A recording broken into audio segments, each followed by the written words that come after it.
All right, so in this video, I'm going to be going over segmental foam rolling. So a lot of people, when they foam roll, they just like to kind of glide back and forth with their back over the foam roller.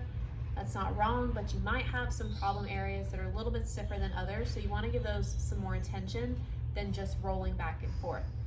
As you can see, I don't have a very thick foam roller. A lot of people don't need it. When you've got one of those, I think they're like a 4 or 6 inch diameter foam rollers, those are pretty intense if you do actually have stiffness. So I recommend people starting out with something a little bit smaller.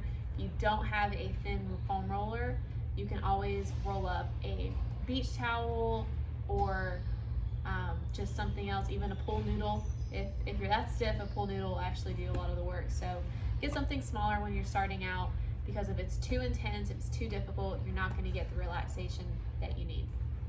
So here we go. Starting out, we're going to put the foam roller kind of at like the bottom of our rib cage. You can also do this in the lower back. For me, where I have stiffness, it's going to start more in here, and then you're just going to actually lay over the foam roller and try and let your body relax. And from here, we're going to work on, if you've seen my belly breathing video, give that a look, because that's going to be really helpful with this. You're going to do about 5 breaths in each position. So just breathing in, filling the belly with air, and breathing out. As you breathe in, you're going to notice that the foam roller gets a little bit more intense. It feels a little bit stiffer. As you breathe out, your body's going to relax. You're actually going to sink deeper into the foam roller.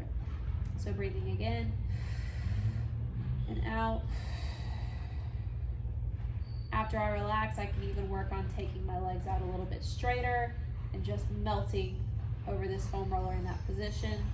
When I'm ready to come up, I do a nice little sit up, and then I'm ready to find the next section. So for me, we're looking more like mid-back between the shoulder blades. Again, you can do this all throughout the spine in different sections, whatever you need. I know where my stiffness is, so I'm gonna find that spot. And then from here, I'm just gonna lay back over the foam roller. Oh, thought I was gonna get a pop, but I didn't. All right, and then same thing, you basically just wanna work on being able to fold over this foam roller to where you're actually touching the ground. It took me a second to get to the ground here. I can let my head go, and I can just relax my arms out in this position. Same thing, once I'm ready, I can bring my legs down, still focusing on that deep breathing, sinking in with each deep breath. I can also do some overhead shoulder motions, so snow angels, for instance. I can do that and really open up my chest and open up these muscles here. You can also work on doing some overhead flexion raises like this, really getting that extension through that mid-back.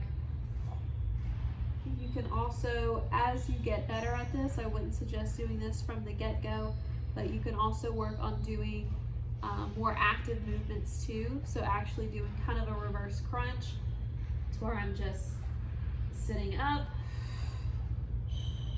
and then relaxing over the foam roller, teaching my spine to be more mobile with dynamic movement.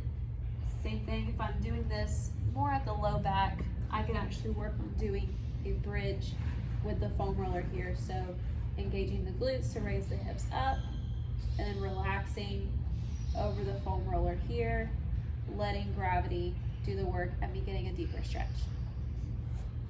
Hopefully those are helpful, and good luck.